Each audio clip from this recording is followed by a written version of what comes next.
They say blood is thicker than water, but that night I learned that blood can burn just as easily as everything else. The smoke alarm's piercing shriek jolted me from sleep at 2:47 a.m. Not the lazy chirp of a dying battery, but the sustained wail that meant danger, real danger. The acrid smell hit my nostrils before my eyes could adjust to the orange glow already seeping under my bedroom door. I grabbed Leo from his crib, his tiny 6-month-old body warm and peaceful despite the chaos erupting around us. He stirred against my chest, letting out a soft whimper that was immediately swallowed by the roar of flames consuming the hallway outside. Our house in Maple Grove, the suburban dream my parents Richard and Eleanor had built their entire identity around, was burning. The vintage American craftsman with its wooden beams and carefully maintained facade was being devoured from the inside out. I could hear the fire crackling, feeding on decades of accumulated possessions, family photos, and pretenses. I kicked open my bedroom door, and a wall of heat slammed into me. The hallway was an inferno. The family portraits lining the walls were already curling and blackening, their glass frames shattering in the heat. I pulled my shirt up over Leo's face and mine, ducking low where the smoke was thinner. The stairs were still passable, barely. Each step creaked ominously under my bare feet, the wood already weakening from the heat below. Behind me, I could hear movement from my parents' master bedroom and from Jessica's room. My sister's voice rang out, high and panicked. "Thor! Thor! Come here, baby!" Of course she was worried about her golden retriever. The dog that had won her more blue ribbons than I could count, the dog she treated better than most people treated their children. I reached the front door, my lungs burning from the smoke, Leo crying fully now, his little fists clutching my nightshirt. I grabbed the doorknob and immediately jerked my hand back. It was scalding hot. Using my shirt as protection, I managed to turn it and throw my shoulder against the door. It burst open, and I stumbled out onto the front porch, gasping in the cold October air. I had made it exactly 3 steps onto the lawn when I heard the door slam shut behind me. Not the natural swing of a door closing from momentum, the decisive click of a lock engaging. I spun around, Leo still clutched to my chest, to see my father's face in the window beside the door. His expression wasn't panicked, it was calculating. "Open the door!" I screamed, running back and pounding on it with my free hand. "Dad! Mom! I have Leo! Open the door!" Richard's voice came through, muffled but clear enough to chill my blood more than the October wind on my smoke-dampened skin. "You crazy brat! Get back in here! Where's Thor?" I kept pounding, my fist going numb against the wood. "The house is on fire! Let us back in! We need to get everyone out!"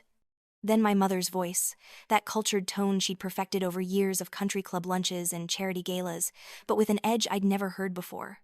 "Oh good, she got that useless baby out. Now get back in here. Jessica's Thor is worth more than everything you've ever accomplished." The words hit me like physical blows. Through the smoke-filled window, I could see them clearly now. Richard and Eleanor weren't trying to escape. They were standing there, fully dressed, watching me, waiting for me to choose. "You think you're someone?" Richard shouted. "Leaving Thor behind? I'd rather you burn than that dog. That dog has brought this family more recognition than you ever will." I stood frozen on the lawn, Leo wailing in my arms, as the truth crystallized with horrifying clarity. They wanted me to go back into a burning building to save a dog while I was holding their grandchild. Their only grandchild, my son. Eleanor appeared at another window, and I watched as she deliberately pulled the curtain closed, her face as composed as if she were watching a mildly interesting television program. The dismissal in that gesture was absolute. The neighbors were starting to emerge from their houses now. The Johnsons from 2 doors down, the Patel family from across the street, all in their robes and slippers, their faces reflecting the orange glow of our burning home. Someone must have called 911 because I could hear sirens in the distance. I stood on that lawn, my bare feet going numb in the frost-covered grass, Leo's cries mixing with the sound of windows exploding from the heat, and I heard my mother's voice one more time, carried on the smoke-filled air. "Save the dog first. Let that piece of trash and her bastard baby rot." Something inside me shattered and reformed in that moment. Not broke, but transformed, like metal in a forge. The tears on my face weren't just from the smoke anymore. "I will never forgive you," I whispered to the burning house, to the parents who had just shown me exactly what I was worth to them. Never. The fire department arrived in a chaos of sirens and lights. Firefighters in full gear rushed past me, and I heard myself answering their questions on autopilot. Yes, there were others inside. My parents, my sister, a dog. No, I didn't know where exactly. Yes, we were all on the 2nd floor when it started. They got them out, of course. Richard and Eleanor emerged, coughing dramatically, playing the role of victims to perfection. Jessica stumbled out clutching Thor, the dog's golden fur singed but otherwise unharmed. She fell to her knees on the lawn, sobbing over the animal while EMTs tried to check her for smoke inhalation. Eleanor's performance was Oscar-worthy. She collapsed against a paramedic, gasping, "My grandbaby! Did someone get my grandbaby? I stood 10 feet away, holding Leo, visible to everyone, and she looked right through me. Richard was already working the crowd, shaking hands with neighbors, his voice carrying across the lawn. Thank God we all made it out. These old houses, they go up so fast. If Veronica hadn't panicked and run out so quickly, she could have helped get Thor. That dog is a champion, Best in show 3 years running. Mrs. Johnson touched my arm gently. Honey, are you okay? Is the baby okay? Before I could answer, Eleanor's voice cut through. She's fine. She always saves herself first. Didn't even try to wake us, did you, Veronica? Just grabbed her baby and ran. The lie was so smooth, so practiced, that for a moment I wondered if I had imagined the locked door, their voices telling me to leave my child outside and save the dog. But the lock had been real. The click of it was burned into my memory as surely as the smoke was burned into my lungs. I tried to come back, I said quietly. The door was locked. Richard laughed. Actually laughed. Locked? In a fire? You must have been confused, sweetheart. The smoke, makes people see things. The neighbors exchanged glances, some sympathetic toward me, others clearly buying Richard's version. After all, who locks their door during a house fire? Who chooses a dog over a grandchild? It was too absurd to be believed. We spent the rest of the night in a Red Cross shelter they set up at the local community center on Oak Street. Jessica wouldn't let go of Thor, sleeping on a cot with the dog pressed against her chest. Richard and Eleanor held court with the other displaced families and volunteers, spinning their tale of survival, praising Jessica's bravery in saving the valuable show dog, lamenting my panic and cowardice. I sat in a corner with Leo, feeding him formula a kind volunteer had procured, and I listened. I watched. I learned. The next few weeks were a masterclass in cruelty. Insurance money came through quickly, and Richard found us a rental house on the other side of town, a run-down split level in a neighborhood that had seen better days. Nothing like our Maple Grove craftsmen, but Richard made sure everyone knew this was temporary, just until they could rebuild. They gave me the smallest room, barely bigger than a closet, with just enough space for a mattress on the floor and Leo's portable crib. The window faced a brick wall. Jessica got the master bedroom for her and Thor. She needed the space for all of Thor's trophies and ribbons, she said. They were the only things she'd managed to save from the fire, grabbing them on her way out while I'd been locked outside with my baby. The story they told evolved with each telling. In some versions, I had panicked and run out without warning anyone. In others, I had selfishly saved only my own child, while Jessica heroically rescued the family's most valuable asset. They never mentioned that Leo was their grandson. He was always Veronica's baby, or that child, or, when they thought I couldn't hear, the mistake.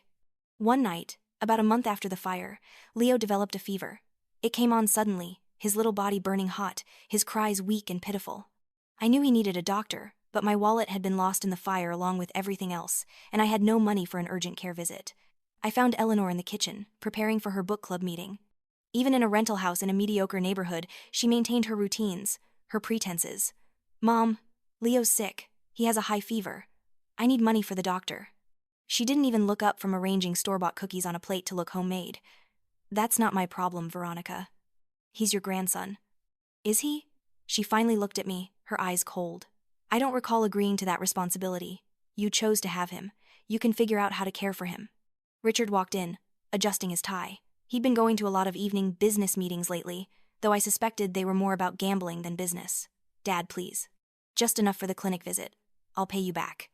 He laughed, that same cruel laugh from the night of the fire. Pay me back? With what? Your minimum wage job you don't have? Your college degree you never finished? If you want a doctor, walk there yourself. Maybe you'll learn something about being useful on the way. I looked between them, my parents, the people who were supposed to love unconditionally, and I saw nothing but contempt. That night, I walked 3 miles to the 24-hour pharmacy on Washington Avenue. Leo bundled against my chest in a makeshift carrier made from a bedsheet. The October cold bit through my thin jacket, and Leo's fevered whimpers were like knives in my chest. A stranger in the pharmacy, an elderly woman named Mrs. Chen, saw me counting out the coins I'd found in couch cushions and quietly paid for the infant fever reducer I needed. No mother should have to choose between medicine and food, she said softly, pressing the receipt into my hand. I've been there. Her kindness broke something in me, or maybe it fixed something. Either way, walking home through the empty streets at 3 a.m. with Leo's fever finally breaking, I made a decision. They would not win. They would not break me.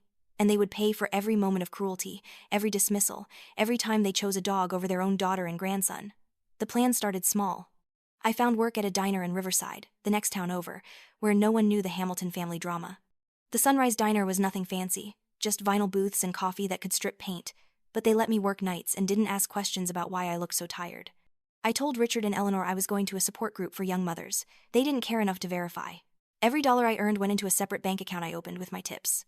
During Leo's naps, I did freelance writing work online, ghost writing articles about topics I researched frantically in the library's free computer lab. I learned about SEO, content marketing, and how to stretch $20 of groceries into a week of meals. But more importantly, I watched. I listened. I learned the patterns of my family's destruction. Richard's gambling wasn't just a hobby, it was an addiction. He owed money to people. Dangerous people. He'd borrowed from his brother, his business partners, even taken out loans against the insurance payout from the fire. He kept it all hidden behind his businessman facade, but I found the notices, the threatening letters, the emails he thought he'd deleted. Eleanor's entire identity was built on being the perfect suburban matriarch. She ran the PTA at Jessica's old school, organized charity drives at church, and hosted elaborate book clubs where she served elaborate spreads and gossiped viciously about everyone not in attendance. I started recording these sessions on an old phone I'd bought from a pawn shop. The things that came out of her mouth when she thought she was among friends were venomous. She called Mrs. Patel curry-scented trash, referred to the Johnsons' adopted daughter as not really theirs, and bragged about skimming from the church fundraiser to pay for Jessica's dog training. Jessica lived for Thor's success. The dog was her identity, her worth, her only real accomplishment. She'd never held a job, never finished community college, never had a relationship last more than a few months. But she had Thor, and Thor won ribbons, and that made her special, superior. Better than me. By January, I was ready. The first blow was to Richard. I'd gathered enough evidence of his debts and shady dealings to paint a very clear picture, but I didn't go to the police. I didn't need to. I simply made sure the information found its way to Big Eddie Torino, the man Richard owed the most money to. Big Eddie ran a private investment firm from the back of McGinty's pool hall on River Street, and he didn't appreciate being lied to about Richard's ability to pay. I didn't deliver the information myself, of course. I left it in an envelope at the bar, addressed to Eddie, with copies of Richard's real financial statements, proof he'd been lying about his assets, and evidence that he'd been bragging at the country club about stringing along those idiots at McGinty's. The next Friday was Richard's regular poker night. I made sure to be home, feeding Leo in the kitchen, when he came stumbling in at 2 a.m. His shirt was torn, his eyes swollen shut, and his hands were shaking. "Rough night?" I asked innocently. He glared at me with his one good eye but said nothing. What could he say? That his debts had been called in? That his reputation at McGinty's was destroyed? That Big Eddie had made it clear this was just the beginning, if payment wasn't made in full within the month? Eleanor's downfall was more poetic. I didn't release all the recordings at once. That would have been too obvious. Instead, I sent them strategically. Mrs. Patel received the audio of Eleanor calling her family freeloaders who probably cheated the immigration system. The Johnsons got to hear Eleanor's theory about their daughter's real parents probably being drug addicts or criminals. The church treasurer received clear evidence of Eleanor's embezzlement, along with recordings of her bragging about it. I watched from my window as, one by one, Eleanor's carefully cultivated friendships evaporated. The book club was canceled. Then the PTA position was quietly revoked. The invitation to the church fundraising committee was rescinded. Within 2 weeks, Eleanor went from social butterfly to social pariah. She knew it was me. She had to know. But she couldn't prove it, and she couldn't admit to anyone what was on those recordings without confirming their authenticity. "You did this," she hissed at me one morning, cornering me in the laundry room. "You're destroying this family." I folded Leo's tiny onesies with deliberate calm. "I'm doing laundry, Mom, just like you always said I should. Being useful." Her face went purple with rage, but what could she do? Hit me? Scream the truth? Admit that her own daughter had exposed her for the monster she was? Jessica's moment came at the Riverside County Fair in early February. It was Thor's biggest competition of the year, the one that would qualify him for nationals. Jessica had been preparing for months, even through the chaos of the fire and the move. This was her chance to prove that no matter what else fell apart, she was still special, still superior. I arrived separately, Leo bundled against the February cold, and found a spot near the main judging ring. The place was packed with dog enthusiasts, families enjoying the fair, and local media covering the event. Jessica stood in the ring with Thor, resplendent in her professional handler outfit, her face glowing with anticipation. Just as the judge was about to announce the results, I stood up. "Excuse me," I called out, my voice carrying across the suddenly quiet crowd. "I have something that needs to be said." Jessica's face went white. The judge looked confused. The crowd turned to stare. I walked to the edge of the ring, Leo in my arms, and spoke clearly and calmly. 4 months ago, our family home burned down. While I was outside with my 6-month-old son, my family locked the door and demanded I come back in to save this dog. I pointed at Thor. They said, and I quote, "That dog is worth more than you and your bastard baby combined." Gasps rippled through the crowd. Someone whispered, "She chose a dog over a baby?" I continued, my voice steady despite the tears rolling down my face. My sister Jessica grabbed her dog's trophies instead of checking if her nephew was safe. My parents locked me out of a burning building because I saved my child instead of this champion show dog. They value ribbons and recognition over family, over a baby's life. The judge looked horrified. "Is this true?"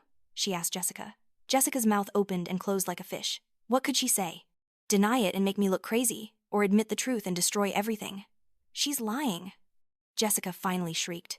She's always been jealous. Jealous that Thor is special, that he wins, that people care about him more than her stupid baby. The admission, even in denial, was damning. The crowd's murmur turned into a roar of disgust. More than a baby? Her own nephew? What kind of person? The judge's voice was ice cold. "Miss Hamilton, please remove yourself and your dog from the ring.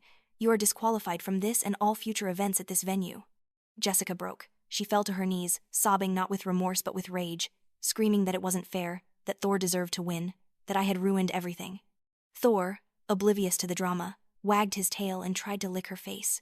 The crowd parted as I walked away, some reaching out to touch Leo gently, others murmuring words of support. Behind me, Jessica's wails echoed across the fairgrounds, the sound of someone watching their entire identity crumble. The confrontation came that night. I was packing what little Leo and I owned when Richard and Eleanor burst into my room. Richard's face was ravaged by stress, his black eye now a sickly yellow-green. Eleanor looked like she'd aged 10 years in 2 weeks, her usually perfect hair unwashed, her designer clothes wrinkled. "You destroyed us," Richard said, his voice hoarse. "Everything we built, everything we were, gone." "You did this to yourselves," I replied, zipping up the diaper bag. "I just made sure everyone else saw it too." Eleanor stepped forward, her hands shaking. "We're your parents. We raised you. We gave you everything." I laughed, and the sound was bitter. "You gave me nothing but pain. You locked me out of a burning building. You called my son worthless. You chose a dog over your own grandchild." "That dog was worth," Richard started. "Nothing," I cut him off. "That dog was worth nothing compared to a human life. But you couldn't see that. You were so blinded by status, by appearance, by your sick need to be superior that you forgot how to be human." I picked up Leo, who was watching with wide eyes. "You laughed while I begged. You mocked me while I walked miles in the cold to get medicine for my sick baby. You celebrated saving a dog while your grandchild could have died." Eleanor's composure finally cracked completely. "We gave you life. And then you tried to take it away," I said simply. "The fire didn't destroy our family. You did. The fire just illuminated what was already there, your cruelty, your narcissism, your complete inability to love anyone but yourselves." Richard stepped forward, his fist raised, but I didn't flinch. "Go ahead," I said. "Hit me. Show everyone exactly who you are." His hand dropped. For the first time in my life, I saw fear in my father's eyes. Fear of me. Fear of what I'd become. Fear of the truth I wielded like a weapon. "Where will you go?" Eleanor asked, and for a moment, she almost sounded like a mother. "Almost. Away from you," I answered. "Somewhere Leo can grow up knowing he's valued, he's loved, he's worth more than any prize or possession." "You'll be back," Richard said, but his voice lacked conviction. "You'll fail without us." I smiled, and it wasn't bitter anymore. It was free. "I survived with you working against me. Imagine what I can do with no one holding me back." I walked past them, Leo babbling happily in my arms, and didn't look back. Not when Eleanor called my name. Not when Richard cursed. Not when Jessica appeared in the hallway, Thor at her feet, and spat, "I hope you die alone." The Sunrise Diner had offered me a day shift and a small apartment above the restaurant. It wasn't much, just 2 rooms and a kitchenette, but it was ours. Leo and I moved in that night, and for the first time in months, I slept without nightmares. Mrs.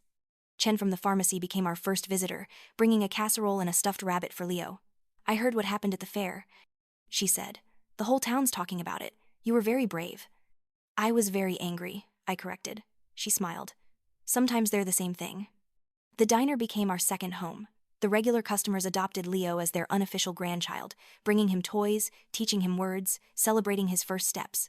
My boss, Frank, a gruff ex-Marine who'd never had kids of his own, installed a playpen in the corner of the kitchen so I could keep Leo close during slow shifts. I kept writing, kept learning, kept growing. The freelance work turned into steady clients. The clients turned into a part-time remote position with a marketing firm. The part-time position eventually became full-time with benefits.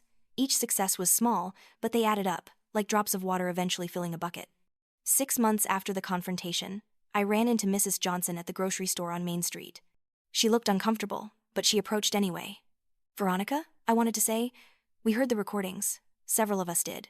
We're sorry we didn't believe you about the fire. I adjusted Leo on my hip, considering my words. You believed what made sense to you. No one wants to think parents could be that cruel. Your mother, Eleanor, she's been reaching out to people, trying to rebuild her reputation. She's claiming you manipulated those recordings, that you're mentally ill. I laughed, startling Leo. Of course she island. No one believes her, Mrs. Johnson said quickly. Not anymore. Your father was arrested last week. Fraud, they're saying. And Jessica, well, she's moved back in with them. No one will let her near their dogs anymore. I felt nothing. Not satisfaction, not pity, nothing. They were strangers now. People who happened to share my DNA, but nothing else. How are you, Mrs. Johnson asked. Really? I looked at Leo, who was playing with my hair and babbling about cookies. I thought about our little apartment, the friends we'd made, the life we were building brick by brick. We're free, I said simply. We're free. That night, I stood at our apartment window, Leo sleeping peacefully in his crib, and watched the lights of Riverside twinkle below. Somewhere across town, in that run-down rental house, my family was living with the consequences of their choices. The fire that had destroyed our house had been accident or negligence, we never found out which. But the fire that destroyed them?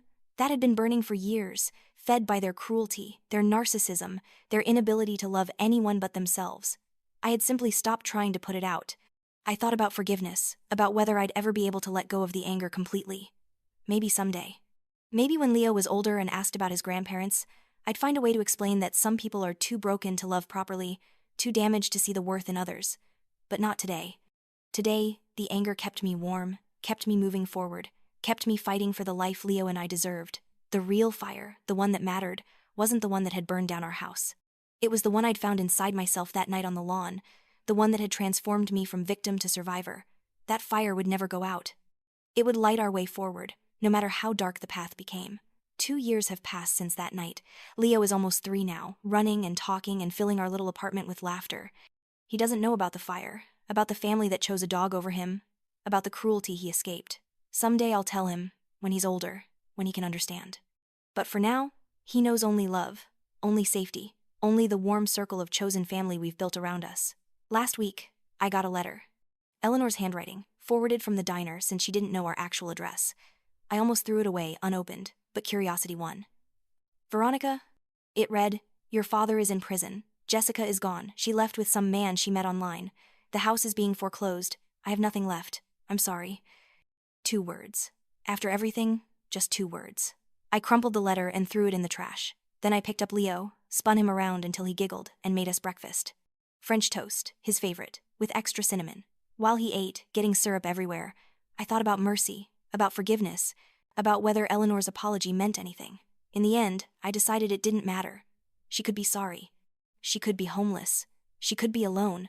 None of it changed what had happened, and none of it was my responsibility to fix.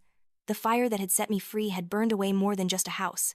It had burned away obligation to people who had never felt obligated to me. It had burned away the desperate need for approval from those incapable of giving it. It had burned away the version of me who would have accepted their cruelty as love. What emerged from those ashes wasn't just survival. It was life, real life, built on truth and love, and the radical act of choosing yourself when everyone else has chosen to let you burn. Leo looked up at me with his father's eyes, the only good thing that man had ever given me, and smiled, his face covered in syrup. Mama happy? He asked. I wiped his face with a warm cloth, kissed his forehead, and told him the absolute truth. Yes, baby, Mama's happy. Mama's finally truly happy. And I was, because the fire that had tried to destroy us had instead forged us into something unbreakable. We were no longer victims of someone else's cruelty. We were survivors, writers of our own story, builders of our own happiness. The fire had set us free, and we would never, ever go back.